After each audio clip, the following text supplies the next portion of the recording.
whether aircrafts will be replaced by drones. Everyone is aware of what is going on in Ukraine.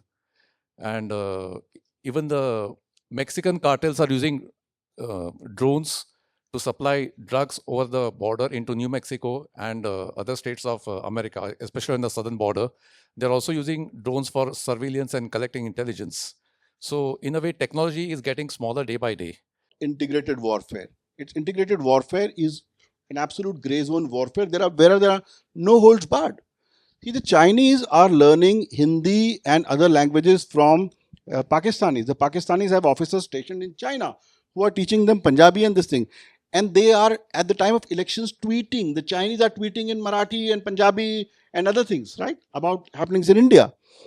So none of the spaces is left. Information space, the physical space, the economic space. Look at what is happening to cybercrime. Cybercrime economy is $10.5 trillion.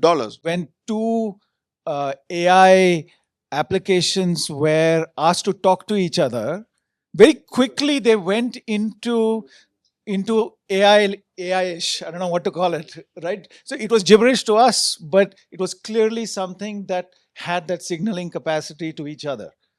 So so maybe the real future maybe is not how we might be threatened, but what might be a genuinely autonomous warfare look like. Maybe it will not look like anything that we fight.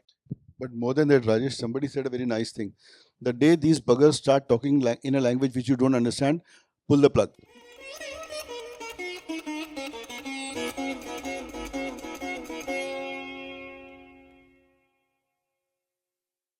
My battalion was doing an exercise in Rajasthan, and the name of the exercise was Sher and Shikar. As a youngster, I was given charge of a company, but you don't become a company commander. I was a platoon commander, but I was told to take the company out for an exercise. It happened to be a navigation exercise. I, in the Indian Military Academy, thought that I was very good in map reading.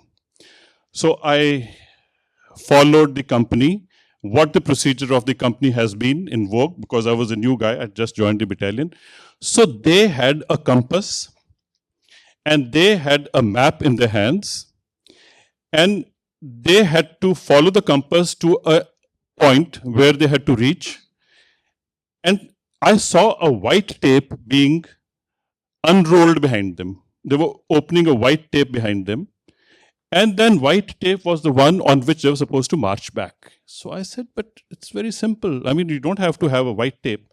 Why are we doing a navigation with a white tape so that we don't get lost? So when we reached the objective after about, say, 45 minutes, 1 hour, or whatever the time was, I sat on the sand dune and I told my company, you go away, take the tape away, and I will come on my own. So they asked me, Saab, really, you want to do it on your own? I said, yeah, I'll do it on my own. You go. So I thought I was very clever. I selected a star. This is the direction in which they are going. After some time, I'm going to follow that star. The company went away. I sat on the sand dune. It was so lovely, nice breeze. Slowly I eased out. The sand dune was very comfortable, so I went off to sleep. I had no idea how long it was before I got up. And it was windy. Some sand dunes, marks on the sand dune had also vanished. There were no footmarks. There was nothing. And then I was now looking at the star. I think the stars had also changed. I had no idea whether I was sitting or sleeping at the same position. Maybe I had shifted. I had no idea where the company had gone. So now I had to prove myself that I'm good at navigation. So I made a rough guesswork that maybe I was sitting like this and the company was in that direction. I selected a new star and started walking. I walked all night and I could not reach the camp. Now, 3 things were missing with me. One is that I didn't have communication. There's no radio, there's no communication because I was alone. I was wanting to prove something, no communication. Second thing I didn't have was a map. I didn't know where I was on the map. And third thing was that I had no navigation. There was no gadget with me, either a compass or a GPS. GPS was not even known. Even the spelling or even understanding of GPS was unknown. I had actually crossed the company location, which was on the other side of the sand dune, many times at night. And then at some point, I realized that it was only 1 hour walk. I couldn't be walking more than 1 hour. And then I kept coming back and going forward. And then I realized early in the morning, a water truck had come to supply water to the company. And then I went, and I said, this is where it is. So I saw that truck come in. Today, things are not the same. I was, in the month of January, conducting a space war game in SpaceX. And we were talking to the industry about the future of wars and the space and how the multi-domain operations would happen. And then I realized that the wars are not going to be the wars that we have known of yesterday. Though the statement made is this is not the era of war. I think in the era of war, we were saying that this is not the era of war. Are we saying that we should not be fighting a war, or we are fighting a war which is not there? But I think today the globe is actually fighting a war. The world is at war today. We can keep saying we are not fighting, we are at war. But are body bags always coming home? Maybe not. If we talk about space wars, the wars are being fought. It brings no body bags home. So there is nobody crying over the space war which is being won or lost. Is cyber as a domain of warfare? The answer is yes. But are we getting body bags home in the cyber warfare? The answer is not. So the body bags are not coming home. It means we're not fighting a war. Also, on the contrary, because we are not getting any physical indication, we are in a state of war as far as space and as far as cyber is concerned today. And we're going to talk more about it. The third thing is that earlier we've been talking about warfare from the territories you gain or you lose. If you've gone to war, you have an objective which is a physical objective. You have to capture it or defend a physical objective. But today, the wars may or may not be territorial wars. I think it is more to do with trade. And the other day, I was, by mistake, it was slip of tongue, and I said, we have the new president, Dollar Trump. So then I said, what am I saying? But I thought it was right to say Dollar Trump, because ever since the new president has come, which is our president, which is our global president, because he is going and doing things which are impacting the whole world. And, previous sessions, of course, you spoke about the impact of the economy and the impact on the markets. And then we were talking about whether the civilizations go across the borders or not. But look at this, the trade and the technology and the business and war are really going across into the minds. But I think the most important objective today is the human mind. If you can capture the human mind is the ultimate objective. Capture the human mind, tilt the human mind, change the human behavior, and you do not know what you are gaining, what you are losing. Only those who control the other's human mind are the ones who are actually running the warfare. So now I will slowly go down to talking to my co-panelists. We have 3 of them, similar names, but very different in what they do. Technology has 3 main ingredients. Today's technology. One is power, second is materials, and third is electronics. Power is electricity, power is energy, if you don't have power, there's no technology happening. The second one is material. The rare earths, the planetary materials are the ones who are actually controlling the industry. And third is the electronics. Electronics and power are correlated, but materials are the mother of it. And therefore, you saw the other day, discussion between the president of US and the president of Ukraine. They were talking about materials, really. They were talking about war. They're talking about business. So all put together, the psychological warfare, the warfare of human minds, the warfare of business, the warfare of trade and technology and territory, I think they've all got mixed up. So I will now go back to my panelists and let's talk to Mangesh. you are doing certain things as far as security is concerned. You're talking about national security, homeland security. Are you also talking about technology and the impact on a human behavior? That is the first thing I'd like to ask from you. And then I will ask Brajesh that how does he think that the technology is going to be a savior or the technology is going to destroy us? And ultimately, I will go down to Rajesh. He will tell us the human side of artificial intelligence. Is the robo going to be our savior, or it is going to replace us and human is going to become irrelevant? On a lighter note, Okay. On a lighter note, you talked about white tape.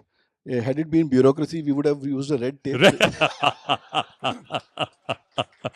But see, I got lost without a white tape. I don't know what will happen if you lose a red tape. The unit would have been sitting there all time. So, Mangesh, why are you doing what you're doing? And tell us about how is it impacting us? First of all, I'll describe technology as precise, efficient, and small. If you see historically evolution of technology, it started with spears in warfare. The spears were replaced by the gun. The gun was replaced by the aircraft. Guns are getting smaller nowadays as compared to the cannons. Then the distances were reduced by the aircrafts. And nowadays, in all the capitals of the world, there is a debate going on, the deeper debate about technology and whether aircrafts will be replaced by drones. Everyone is aware of what is going on in Ukraine. And even the Mexican cartels are using drones to supply drugs over the border into New Mexico and other states of America, especially on the southern border. They're also using drones for surveillance and collecting intelligence. So in a way, technology is getting smaller day by day. And we saw the biggest impact of technology in Gulf War I in 1991. The world's fourth largest army, Iraqi army, the Republican army, the Republican Guards, were destroyed by the US Air Force by air power. So that became a benchmark that future wars will be fought by air, and air power will be the benchmark of any wars and conflicts which are taking place. And that we have seen in subsequent warfare. What happened in 1991, what happened in 1999 Kargil War, the Indian Air Force played a very stellar role. Then what happened in the Yugoslav wars in 1999 again. Then in 2005 when the US invaded Iraq. Then in Afghanistan. So we have got a lot of examples after the Afghanistan wars that air power is becoming a very prominent and a decisive factor before the army goes in. Then if you see the Ukraine war, can anyone tell me what the drones are playing, the roles the drones are playing? Is anyone following the Ukraine war? Can you throw the example what drones are playing in, how it is impacting? Because of this advancement in technology, casualties have been reduced a lot. If you see old warfares which are fought on the battlefields of Europe or later in the Pacific, there were huge casualties. The boats were sunk, the Imperial Japanese naval ships were sunk. If you saw the armies getting decimated on the battlefields of Europe. But now after 1991 Gulf War, we have seen that there is no collateral damage. So that is one advancement of technology. Even we have seen the Al-Qaeda head was killed by the US forces. I think it was during the Trump's time, the first term, or I think Trump's. Yeah, he was killed by a Hellfire missile. I think there were no casualties. He was staying in Kandahar, or I think capital of Afghanistan. So that's the impact of drones, which is making a greater impact on the future of warfare. So Mangesh, you brought us to a very relevant point in warfare, that in the conventional way, the way we plan a campaign, most of the militaries plan a campaign, is that they start with the air war, which is an air campaign. Asking Brajesh, are we going to have an air campaign, which will happen or may not happen, but certainly there will be a cyber campaign before you actually realize that you have gone into a war? And cyber campaign itself can decide whether the nation would actually go into the kind of war that we know of, or certain nations will just capitulate it without fighting because they would have lost a cyber campaign. Can you take us through this, please? The world has gone cyber physical, and there are kinetic effects of cyber actions. Now, I'll begin with a story which pertains to my dear friend Kobe Shoshani's place, Israel. Late in 2006, they were suspecting that Syria is making, a nuclear plant with the help of the North Koreans. And these guys are good. And they have this great unit called 8200, the pager one. So now they decided that they'll go and bomb this out. And in early January, in early 2007, when their F-16s went in, they played a malware which is called Suter, S-U-T-E-R. And this malware created a blip in which none of the Syrian air defense systems could read out the F-16s going in. They went there, bombed, came back without a trace, right?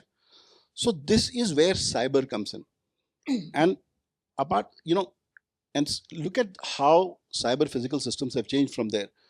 You come to mid of 2007, you have the Great Estonia attack. It started with a simple shifting of a bronze soldier's statue.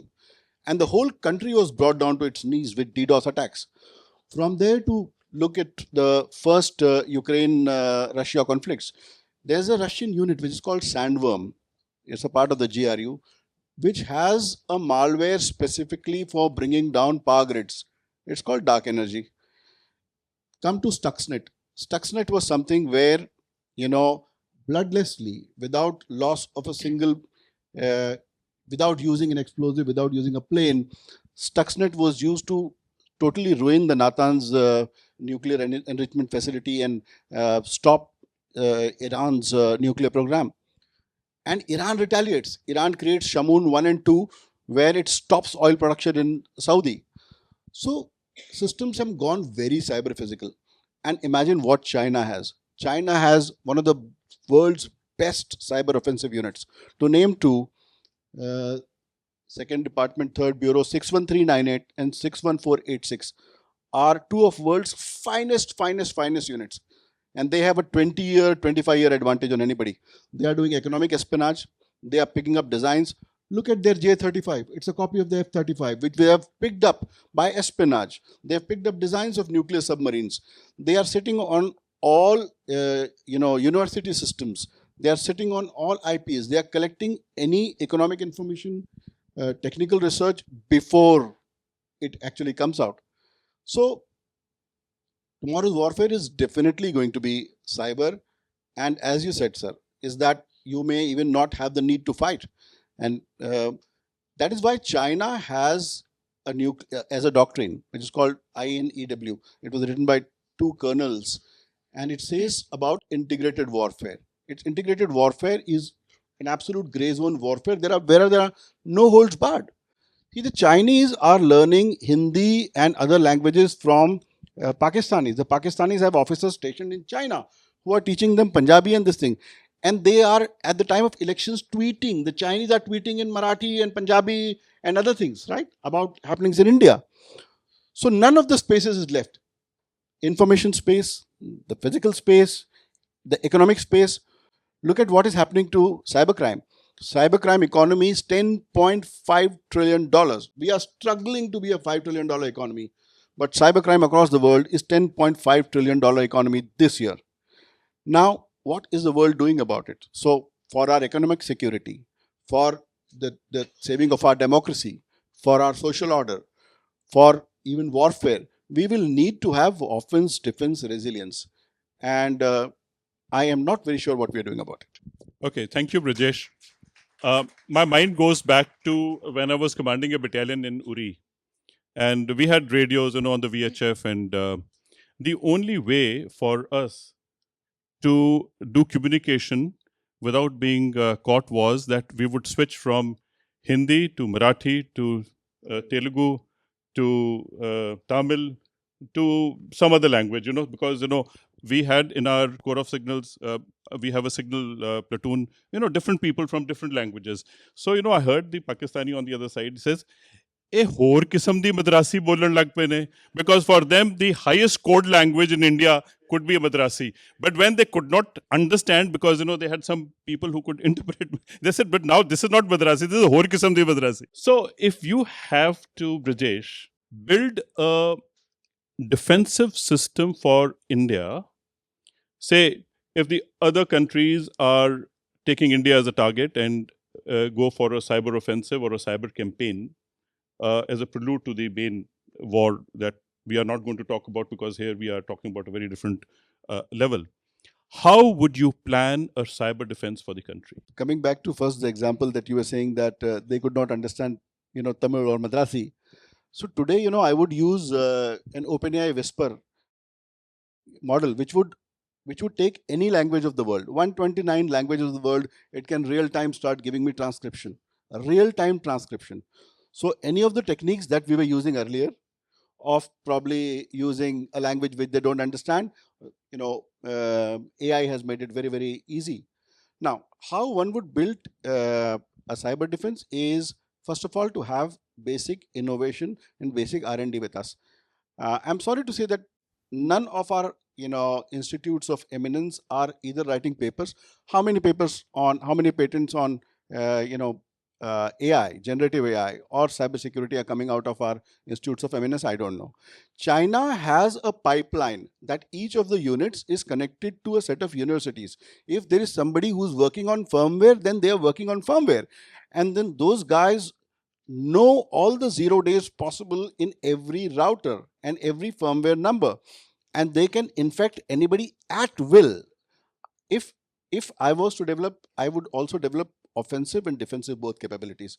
And for offensive capabilities, if you look at the 41 groups, which are the advanced persistent threat groups across the world, I doubt even if we have one. So, and there are at least 5 to 6 Chinese APTs, which are extremely good. North Korea has extremely good groups. And let me say this on record, that the cyber offensive capabilities of Pakistan are exceptionally good. So Brajesh, people sitting in the hall represent, their token representation of the nation or humanity. Are they all vulnerable to a cyber attack as a representative of the nation? Say, if this is the sample size, this is the whole nation sitting here. Do you think all of them need to understand the cyber defense? Because it is not the soldier in uniform that there is one trigger point beyond which there will be a cyber attack, and only those people are going to responsible to respond or to have a defense shield build up. How does a nation build up a cyber defense? Sir, it starts with cyber adversary characterization. That who is after you? If there's a pickpocket who's after me, probably I'll start using a card or something. If there's a dacoit after me, I'll hand over my wallet to him. Right? If there's an organized attack, there's nothing saving me. So it depends on who is behind you. Is it some new kid on the block like Indonesia? So now you see Indonesia, Bangladesh and Pakistan have started coordinating now. And they have started putting together their cyber offensive capabilities. China is supporting them. Depends on who is behind you and what are their objectives. Because China's objectives are very different. Pakistan's objectives are very different. Any other states, their objectives are very different. US has very different objectives here. So, depending upon what we are wanting to protect. For example, if we want to protect our democracy, then there's everything involved, right? From laws, you need to have a legal framework. You need to have attribution capabilities. Attacks happen and then we take months to decide who has done that. So, attribution capabilities are important. We need to have, in fact, an international framework where we can get data. Today, sir, as an investigator, when I ask for data, it's impossible to get data from other countries. However, in any country, any company which is Chinese is under the Chinese national law, where they have to give every data to the Chinese parent company. The US has this Cloud Act, right? Where every US company is bound to give data to the US company. And then they are teaching us privacy and other things. The whole of Europe is under GDPR. And they don't share any data. So today, even to find out where a website is hosted, it's all redacted under GDPR. So I'm sorry to say, we are slightly late to the game. Okay, great. So you at the moment have no prescription for the individual sitting in the hall to be cyber No, I have. secure? I have. Okay, so can you suggest something that see, they can feel secure about? It begins with basic cyber hygiene. Now, basic cyber hygiene is a basic set of things like two-factor authentication, not using public Wi-Fi's to do important transactions, having your phone locked, having your data protected, not sharing things, not oversharing, not utilizing the same or simple password across multiple accounts. So these are basic things which can protect your identity, your money, your reputation, and things like that. So there are different layers where an attack would be. But tomorrow, let's say there's an infrastructure attack which wants to down a power grid. Nobody here Excellent. can do anything. So I'll stop you here and make you comment on the critical infrastructure protection little later, because I think that is very important for everybody to understand what is critical infrastructure, how is it classified, how do we have a policy, and how do we have certain elements that have gone into protecting the critical infrastructure. And still, there is so much more to be done. Coming to you, Rajesh. Human mind. Don't capture territory, just capture the human mind, and then they're all yours, whoever you are. Is it possible to secure a human mind from a capture of the kind that I'm visualizing? I may be visualizing more than normally it would happen, but we are also talking about the future. Because once you open a gadget, actually it's a gadget, it's not a phone. I think it being a phone, a cell phone is not a phone. It is, I think, the 50th or the 60th use that you have. It is a gadget which can do multi-sensor or multitasking, which is a gadget in your hand. So I would want to know that you open a mobile and then your mind gets impacted. You start thinking differently. You capture the minds of people in information warfare, psychological warfare. You are actually making people believe what is either untrue or making truth completely different with the data which looks real. How do you make sure that the minds are captured? Let's talk about the offensive first. How would you capture minds of people? I'll be honest. I'm not a soldier. I'm not a policeman. I'm a geek, right? Instead of asking the question how to capture minds, let's actually first ask what are minds? Let's start with the first principles, right? What is it that you're trying to capture? And how would you model a mind in the first place? I'm going to start with how many of you here have watched 2001: A Space Odyssey? The rest of you, what else are you doing with your lives? It's a fantastic movie. And if you remember at the very beginning of the movie, in fact, I would say it's one of the iconic shots of the celluloid medium in the first place, which is that kind of a primitive, pre-Homo sapiens species throws a stick, right, a bone, and it turns into, of course, the famous spaceship that Bauman and others were orbiting around Jupiter. If you remember, in the movie, there is a computer. What is the name of? Yes, HAL. Okay, but do you know who programmed HAL? So Dr. Chandra, and again, you can imagine that that was a time when Dr. Chandrasekhar was actually alive. So maybe he would have even been a model for Dr. Chandra. But the fact is that sitting here in India, the imagination of Arthur C. Clarke was that a South Indian man could be the person who invented the computer that could read people's minds. But of course, as you know, HAL went rogue and did things that he didn't want HAL to do, right? So I guess the question, therefore, I have in response to yours is, let's try to understand how is it that the computer became a model for the human mind in the first place. Right? Forget whether you can use a computer to be better than us, worse than us, control your mind, control anybody's mind.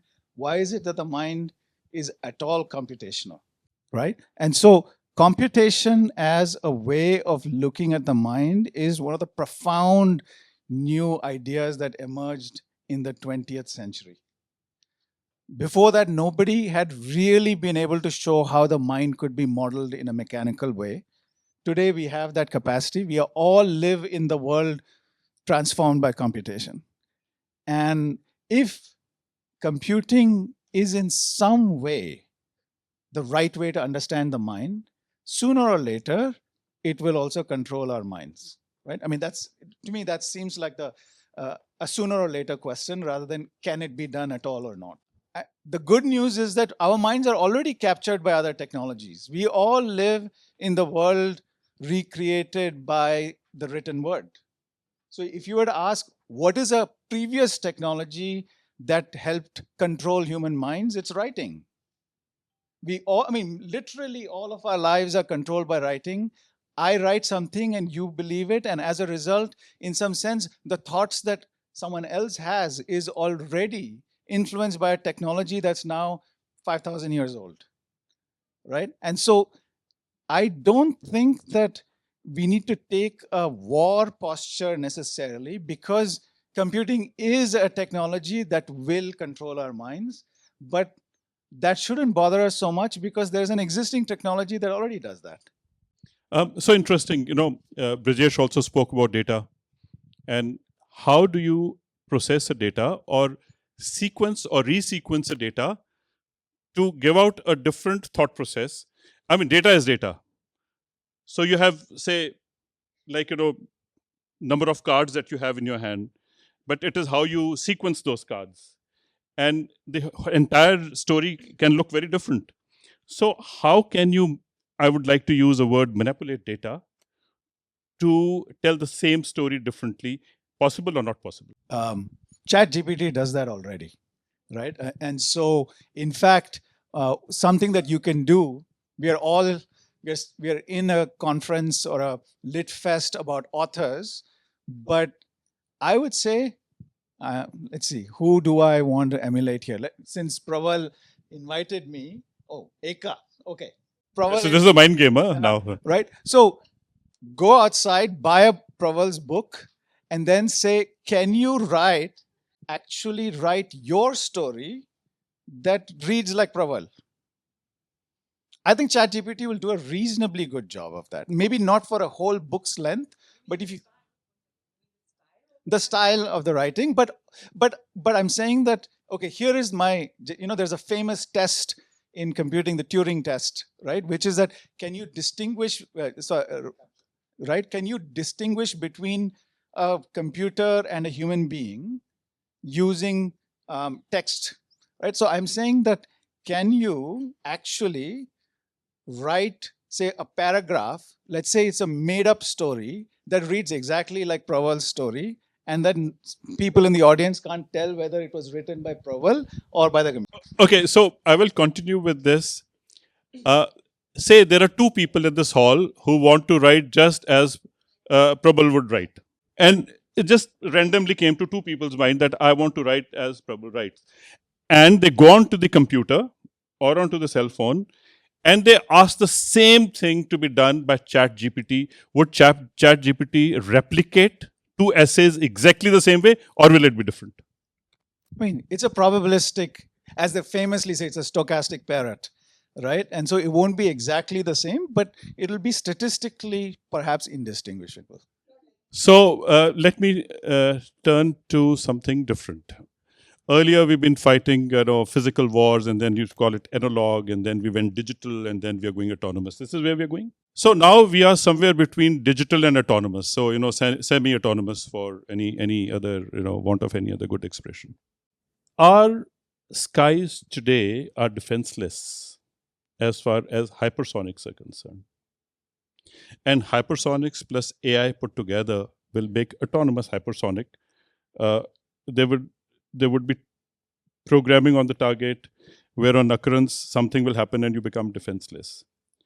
So when you're talking about drones, Mangesh, drones and autonomous systems are the ones who could actually make every citizen a warrior, that they could actually control, or they could use a standoff method to fight a war, whether they're sitting in Bombay or they're sitting in Chennai or they're sitting on, say, one of the islands. So the command and control has also got something to do with detachment from the actual place of happening. You can fight distant wars, and distant war actually doesn't mean war fighting to the kind that soldiers in uniform would fight. It means that there is an impact. That impact is a negative impact on something which is too far away from where you are located. Or it could be that I'm attacking my neighbor, he doesn't know that his friend who says I'm. So I have done something where Mangesh himself is a target, but he constantly believe that I'm his friend. So you could actually fight a war with a guy who's sitting next to you without he knowing that you are fighting a war with him. Or you could fight a war with somebody who's thousands and thousands of kilometers. So is artificial intelligence to autonomous warfare a combination of hypersonics to drone warfare is the future where we are headed? Uh, Again, the drone warfare is in an evolutionary stage, and autonomous warfare and artificial intelligence, we are not there as yet. Yes, artificial intelligence has been used in certain drones in collecting of gathering of intelligence, then communications from enemy sites. Currently, there's one drones are flying over Mexico. Probably Trump is collecting intelligence through the drones, and probably he'll hammer them. The dates are not known. So the first phase of war, I think he's getting into position. But again, what happens in warfare is the most important thing is decision making, ability of decision making. So what I feel is that AI cannot decide on it can decide where to attack, what to attack. But let's say there are certain men, women, or there's a marriage going by. Will the drone take its call that at the end before the attack, can the drone stop the call? So that is where the problem is right now. So I think artificial intelligence, we can feed in the information about coordinates, the geographical information, the territorial information about the mountainous terrain, the weather, but it cannot take decisions as of now, as a human being can take. So that's the problem. We have not reached a decision where we can make the drones take the final decision whether to attack or not. Can the Air Force become autonomous and therefore whatever is there, it becomes pilotless? Yet you have fighter aircraft, you have deep strike, and you have all that the Air Force does without any pilot in it. So one is that it is a flying object. On the other side, there are tanks which are without a crew. There are artillery guns which are just firing shells without anybody doing anything about it. Like, today we have K9 Vajra, but there is a crew inside. If you take the crew out of it, when they can continue to fight without any soldiers really on the front line. Yet there is a deterrence that no soldier can cross. Can we build an autonomous system like this or not yet? Theoretically, we can build because the Americans are already working on the network-centric of warfare. But again, the strategically decisions can be made in the capitals and in the warfare rooms. But a tactical decision which a soldier or a major or a captain takes on the battlefield cannot be replaced by the artificial intelligence. So I think we are not yet there. I think we'll find it difficult to get AI and fuse it into it. I'm actually coming to Brijesh. Just to add, Okay. Autonomous drones are there. STM Cargo 2 by Turkey has already been used. It was used in Syria.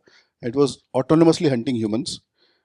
China has amazing underwater autonomous vehicles, which are like underwater drones, which can stay there for a very, very long time. So the time of autonomous drone swarms would be the next difficult thing to control, because they'll be so small and they'll be, working in a swarm manner. And that would be a much more larger threat, because imagine, a drone of this size, and imagine 10,000 like this, which can be coordinated to do anything. So this is the level of threat that we are looking at. And the level of autonomy that is being built is, let's say, look at an autonomous car. It's the same intellect there, which decides if there's a cow and if there's a child, which one to save. So that level of autonomy is also being built in AI systems. And it's all developing very fast. Probably about AI, you would be able to comment as to what is the level of discrimination in AI. I mean, let's take commercial. So forget autonomous warfare for a minute, right? I mean, if I think that again, my sense is that the commercial applications of AI are running much faster today than the defense applications are, because that's where it's much easier for Google to pay somebody 2 million a year than it is for any defense department to do so, right? But I think that if we want to, we can probably have that AI versus AI warfare today, right? And frankly, it's not clear if that goes forward, it will at all be like our warfare. I mean, I'm just saying that I don't know if how many of you caught this news, right? That when two AI applications were asked to talk to each other, very quickly they went into AI-ish. I don't know what to call it, right? So it was gibberish to us, but it was clearly something that had that signaling capacity to each other. So so maybe the real future maybe is not how we might be threatened, but what might be a genuinely autonomous warfare look like. Maybe it will not look like anything that we fight. But more than that, Rajesh, somebody said a very nice thing. The day these buggers start talking in a language which you don't understand, pull the plug. Brajesh, one of the attributes in national security which is not spoken about is the relevance of a country. Countries can be actually thrown to irrelevance. If you don't have the technology, your currency becomes irrelevant, or it's so badly undervalued that you lose purchasing power. Can cyber networks be used to throw country or the assets of the countries to irrelevance? Is it possible? This is precisely what China has done. So there used to be a company called Nortel, which basically was the backbone of internet. The founders of Huawei and ZT, they worked as contractors for them and while reverse engineering them. And within years after 90s, Nortel was gone. And today Huawei and ZT and Huawei are basically run by retired colonels of Chinese army, right? They are direct Chinese assets. But see, everybody in the world does that. We were talking of Google. Okay, how many of you have heard of a company called InQtel? InQtel. InQtel is the venture capital arm of the CIA, not NSA. Google it now. InQtel.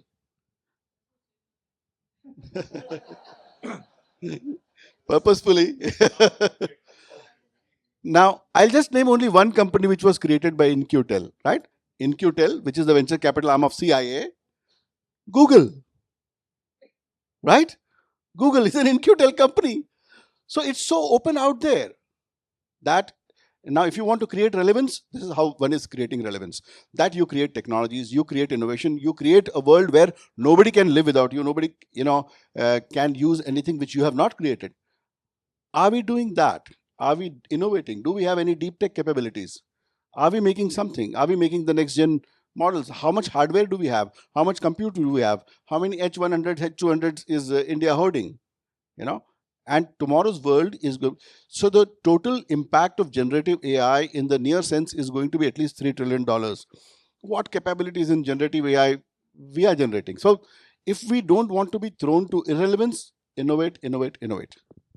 Excellent, excellent. Rajesh, is it that technology and the field in which you work will make human irrelevant?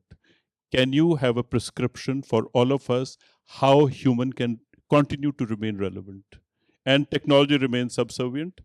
And Brajesh, in between you can answer if technology is the foremost factor of comprehensive national power a little later. I feel like there's this very famous series of books by Douglas Adams, where at the end of this quest for the life, the universe, and everything else, somebody then says the answer is 42. So I feel like this is like one of those questions where answer is at least around 39 or 40, right? But we will never be irrelevant to each other, right? It doesn't matter come on. The fact that AI is so much, your hand, like your iPhone is probably better at chess than almost everybody in this room.